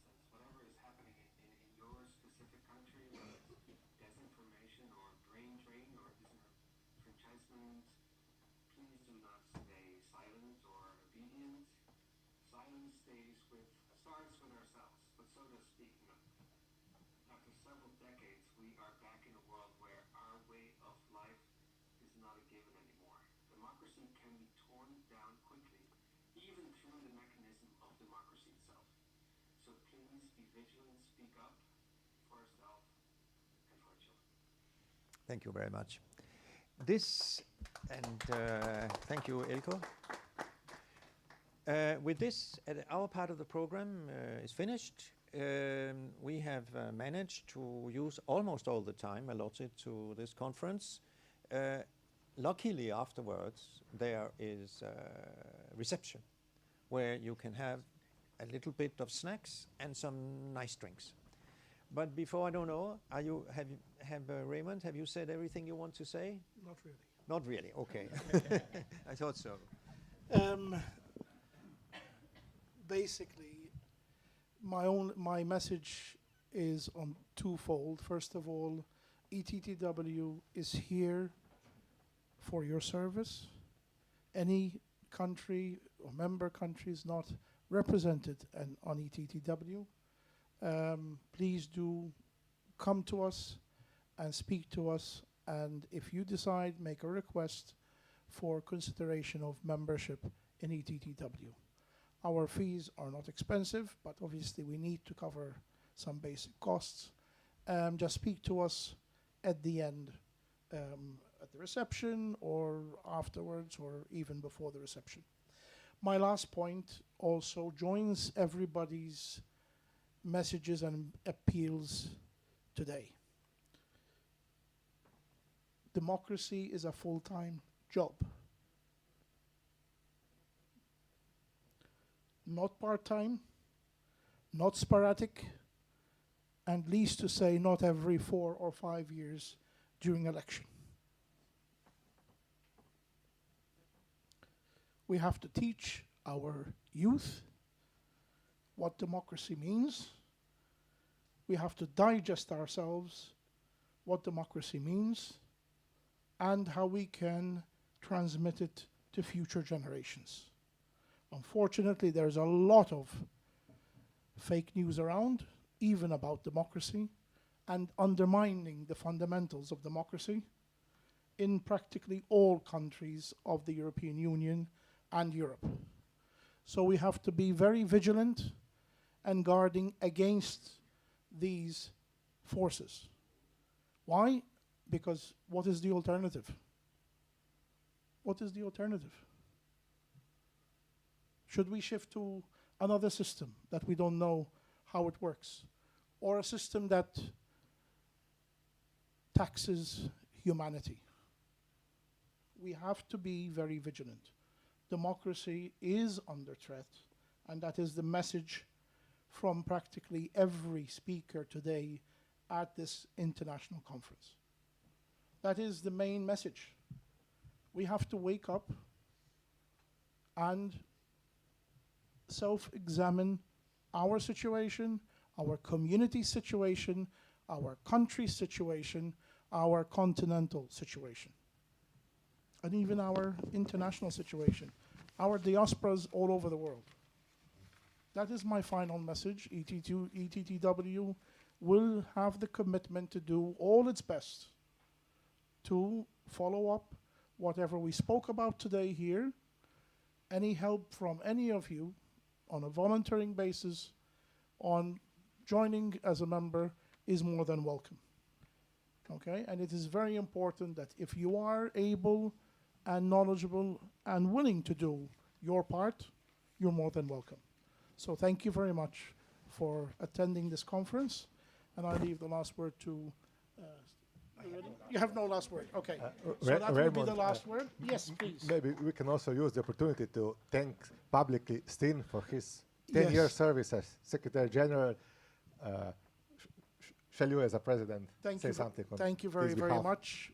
This is the last event, I assume, for Ilberg Steen, who has been our Secretary General for many, many years. He's been one of the major columns of ETTW that kept the organization going, and I really heartfelt thank Steen for all his work. There will be an occasion there, hopefully in the near future. We will thank you. We will not lose you. Will be part of us anyway, but this conference was very difficult to have that. Obviously, the reception was this upcoming reception is courtesy of Steen. Steen will be very missed being part of the board, but obviously will still remain within the system of ETTW. But I would like to thank Steen from the bottom of our hearts for all the work he's done all throughout the years. So thank you very much, Steen. Please, a round of applause to Steen.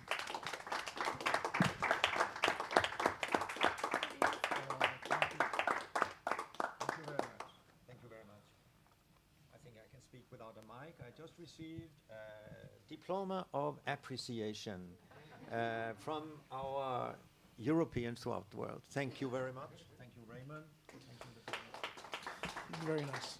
And we have a newly president who joined us, so we are so pleased to have him with us. Thank you very much, Daria. Thank you, everyone, for the appreciation. I'm going in for challenges, but I've been all my life doing challenges, so I welcome it and looking forward for the future. Thank you. And every end is a new beginning. We are welcoming Dejan among us. Thank you. Who's the new Secretary General of ETTW. Thank you very much. I'm completely aware of how big shoes I'm stepping in after Stina, but I promise to do my best to assist Raymond in going on with the ETTW and maybe to, of course, adjust the organization to these times, which, as we saw today many times, are really challenging. Thank you. Thank you. I'm very, very confident. I only use a size 42 in shoes, so you won't have any problem.